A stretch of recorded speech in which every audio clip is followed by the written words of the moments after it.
ခလေးတွေအတွက်ကလေရင်လက်မှတ်ဝယ်ရပါတယ်နော်ရက်သားလေးပဲဖြစ်ဖြစ်လာသားလေးပဲဖြစ်လေရင်လက်မှတ်ကဝယ်ရပါတယ်နှစ်အောက်ဆိုလို့ရှိရင်လေရင်လက်မှတ်ကခလေးတွေအတွက်ဈေးတစ်ဈေးရှိတယ်နှစ်နဲ့17နှစ်ကြားမှာတစ်ဈေးရှိတယ်ပြီးလို့ရှိရင်17နှစ်အထက်မှာလက်မှတ်စစ်ကတစ်ဈေးရှိတယ်ကလေးတွေနဲ့စီအိုင်ရှောက်ပြင်မဲ့သူတွေဆိုလို့ရှိရင်ကလေးမွေးစင်းရှိရပါမယ်ကလေးတွေစီအိုင်ရှောက်ပြင်မဲ့ဆိုလို့ရှိရင်မွေးစင်းရှိရပါမယ်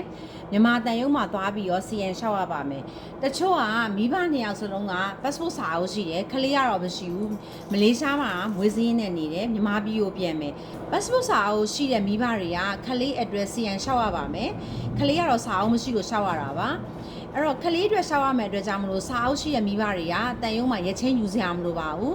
ကလေးရဲ့မွေးစင်းရဲ့ကလေးကိုလည်းခေါ်သွားရမယ်ဖေအေရောအမေရောမှတ်ပုံနေယူသွားရမယ်တကောင်စင်းမိတူယူရမယ်တကောင်စင်းထဲမှာပါတဲ့မိသားစုဝင်တယောက်ကမှတ်ပုံနေမိတူယူသွားရမယ်ယူပြီးလို့ရှိရင်တန်ရုံးကောင်တာ31မှာကလေး address စီရင်သွားရှောက်လို့ရပါတယ်မိဘနှစ်ပါးကမှတ်ပုံနေရှိတဲ့မိဘဆိုလို့ရှိရင်အရင်ဦးဆုံးတန်ရုံးမှာ QR နဲ့ရက်ချင်းယူရပါမယ်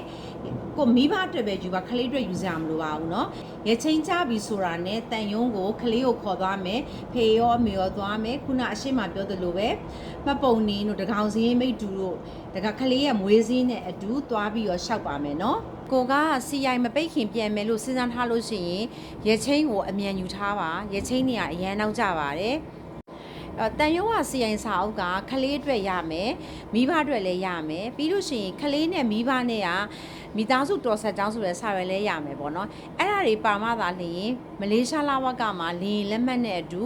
လက်ဖွေနှိပ်ဒဏ်ကြေးပေးရပါတယ်ကလေးတွေကတော့လက်ဖွေနှိပ်ဆရာမလိုပါဘူး18နှစ်အောက်ကလေးတွေနှိပ်ဆရာမလိုဘူး